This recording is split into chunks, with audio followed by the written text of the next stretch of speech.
Good afternoon, everybody, and welcome to the weekly press briefing of the Kosovo Specialist Chambers, where we aim to provide journalists with an update on the latest developments at the court and the opportunity to ask questions.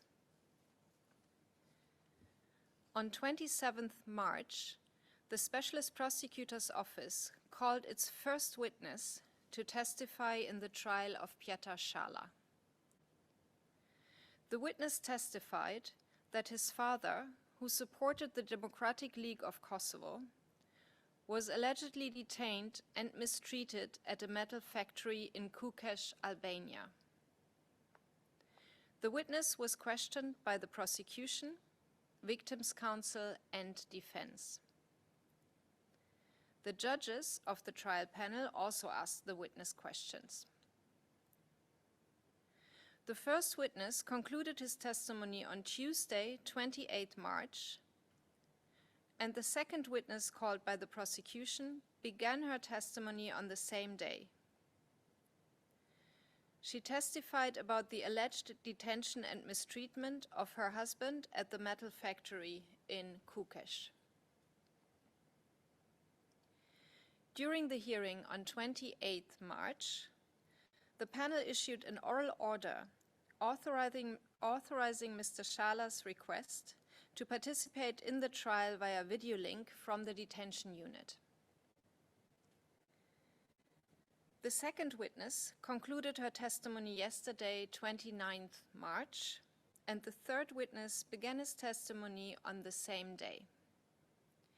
The third witness testified about his father's alleged detention and mistreatment at the metal factory in Kukës.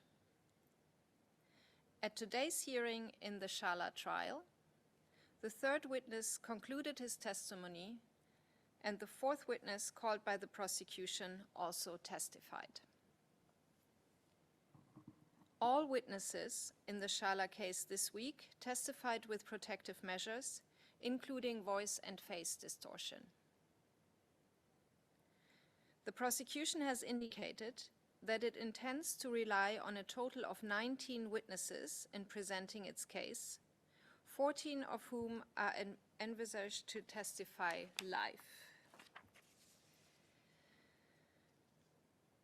On 23rd March, Trial Panel 1 announced that it will pronounce the reparation order in the case against Salih Mustafa on 6th of April. The law provides that if a trial panel finds an accused guilty of a crime, it may make an order specifying appropriate reparation to or in respect of victims collectively or individually. The panel will deliver the reparation order in public session and in the presence of Mr. Mustafa. Please note that pre-registration was required for media or members of the public who would like to follow the opening statements from the public gallery in The Hague, in the Thaci et al. Case. Due to a high interest and limited space, restrictions may apply. All those who pre-registered will be provided with more detailed information by today. People also have the option to follow the hearing in the 3 languages of the court via the streaming function on the KSC website. On 24th March, the judges of the Kosovo Specialist Chambers convened for their 8th plenary.